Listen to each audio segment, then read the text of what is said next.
जब सीता जी ने बनाया भोजन पर खाने कोई नहीं आया।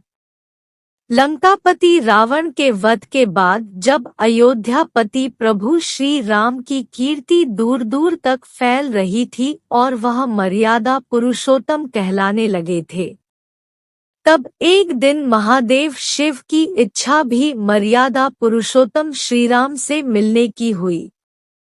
पार्वती जी को संग लेकर महादेव कैलाश पर्वत से उतरकर अयोध्या नगरी के रास्ते पर चल पड़े। भगवान शिव और मां पार्वती को अयोध्या आया देखकर श्री सीताराम जी बहुत खुश हुए।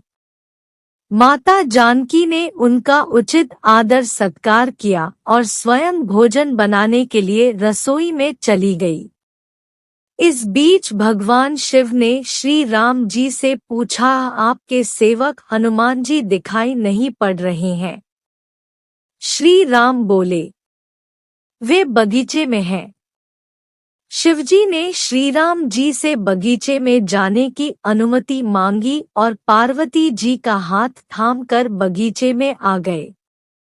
बगीचे की खूबसूरती देखकर उनका मन मोहित हो गया। आम के एक घने वृक्ष के नीचे हनुमान जी दीन दुनिया से बेखबर गहरी नींद में सो रहे थे और एक लय में खर्राटों से राम नाम की ध्वनि उठ रही थी। चकित होकर शिव जी और माता पार्वती एक दूसरे की ओर देखने लगे। माता पार्वती मुस्कुरा उठी और वृक्ष की डालियों की ओर इशारा किया। राम नाम सुनकर पेड़ की डालियां भी झूमने लगी थी और इनके बीच से भी राम नाम उच्चारित हो रहा था। शिव जी इस राम नाम की धुन में मस्त मगन होकर खुद भी राम राम कहकर नाचने लगे। माता पार्वती जी ने भी अपने पति का अनुसरण किया और अपने कोमल पांव थिरकाने लगी। शिव जी और पार्वती जी के नृत्य से ऐसी झनकार उठी कि स्वर्गलोक के देवतागण भी आकर्षित होकर बगीचे में आ गए और राम नाम की धुन में सभी मस्त हो गए। माता जानकी भोजन तैयार करके प्रतीक्षारत थी, परंतु संध्या घिरने तक भी अतिथि नहीं पधारे। तब अपने देवर लक्ष्मण जी को बगीचे में भेजा। लक्ष्मण जी तो स्वयं को श्री राम का सेवक ही मानते थे।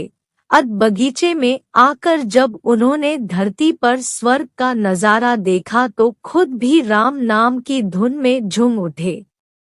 आगे की कहानी जानने से पहले अगर आपने अभी तक हमारे चैनल को सब्सक्राइब नहीं किया है तो जल्दी से चैनल को सब्सक्राइब कर दीजिए और वीडियो को लाइक कर दीजिए। महल में माता जानकी परेशान हो रही थी कि अभी तक भोजन ग्रहण करने कोई भी क्यों नहीं आया। उन्होंने श्री राम जी से कहा, भोजन ठंडा हो रहा है, चलिए हम ही जाकर बगीचे में से सभी को ले आएं। जब सीताराम जी बगीचे में गए तो वहां राम नाम की धूम मची हुई थी। हनुमान जी गहरी नींद में सोए हुए थे और उनके खर्राटों से अभी तक राम नाम निकल रहा था। श्री सियाराम भाव विह्वल हो उठे। राम जी ने हनुमान जी को नींद से जगाया और प्रेम से उनकी तरफ निहारने लगे। हनुमान जी प्रभु को आया देख शीघ्रता से उठ खड़े हुए। नृत्य का समा भंग हो गया। शिव जी खुले कंठ से हनुमान जी की राम भक्ति की सराहना करने लगे। हनुमान जी संकुचाए लेकिन मन ही मन खुश हो रहे थे। श्री सियाराम ने भोजन करने का आग्रह भगवान शिव जी से किया। सभी लोग महल में भोजन करने के लिए चल पड़े। माता जानकी भोजन परोसने लगी। हनुमान जी को भी श्री राम जी ने पंक्ति में बैठने का आदेश दिया। हनुमान जी बैठ तो गए लेकिन आदत ऐसी थी कि राम जी के भोजन करने के उपरांत ही सभी लोग भोजन करते थे। आज श्री राम के आदेश से पहले भोजन करना पड़ रहा था। माता जानकी हनुमान जी को भोजन परोसती जा रही थी, पर हनुमान का पेट ही नहीं भर रहा था।